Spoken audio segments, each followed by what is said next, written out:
আজকে আমি আপনাদের সামনে পঞ্চগড়ের শেষ সীমান্তবর্তী এলাকা, যেখানে এই সীমান্তবর্তী এলাকার নামটি হলো দাঁড়িয়ার মোড়। দাঁড়িয়ার মোড়ের বাজার দেখতে পাচ্ছেন আপনারা, এই যে কয়েকটি দোকান।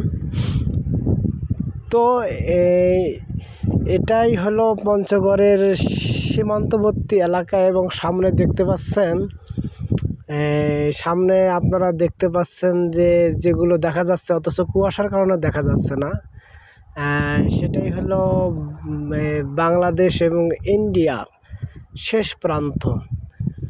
তো এখানে দূর থেকে দেখা যাচ্ছে যে ওখানে বিএসএফরা রয়েছে, ওখান থেকে তারা বাংলাদেশের সীমান্তবর্তী জায়গাগুলো মনিটরিং করতেছে।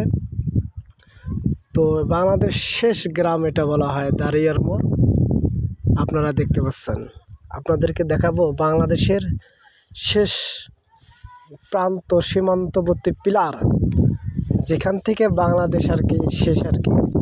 তো এখানে আরেকটা চমৎকার মজার বিষয় হলো, আমরা যে মানচিত্রে পঞ্চগড়ের শেষ জায়গা যে দেখতে পাই, তো এই মানচিত্রের মধ্যে দেখা যাচ্ছে যে ইন্ডিয়ার একটি মানে ঠোঁট, ইন্ডিয়ার ঠোঁট বলা হয় যাকে, ইন্ডিয়ার ঠোঁট, সেটা সেই জায়গাটা যেটা আমরা আপনাকে দেখাচ্ছি। তো সামনে দেখতে পাচ্ছেন এগুলো হলো ইন্ডিয়ার মাঠ বলা হয়। এখানে তারা বছরে শুধু একটি আবাদি করে থাকে এই জমিগুলোর মধ্যে, সেটা হলো আপনার এই যে ধান চাষ করে থাকে। তো চলে আসলাম আমরা ইন্ডিয়ার সেই যে জমিতে, আপনাদেরকে দেখাবো। তো এটা সেই জায়গা যেখানে আপনারা দেখতে পাচ্ছেন যে এখানে এই সীমান্তবর্তী এলাকার শেষ পিলার, এটাই সেই শেষ পিলার। এটা বলা হয়, এখানে লেখা আছে বাংলাদেশ, আর এই পাশে লেখা আছে হলো ইন্ডিয়া।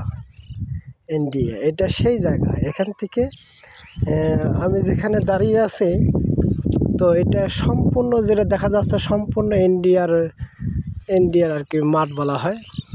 তো ইন্ডিয়ার জায়গা। তো বর্তমান আমি বাংলাদেশের শেষ পিলারে এখানে দাঁড়িয়ে আছি।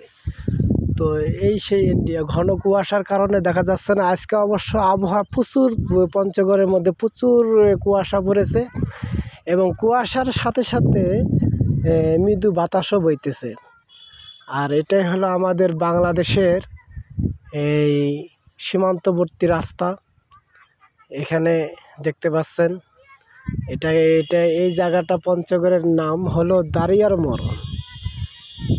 মোড় বলা হয় আর কি।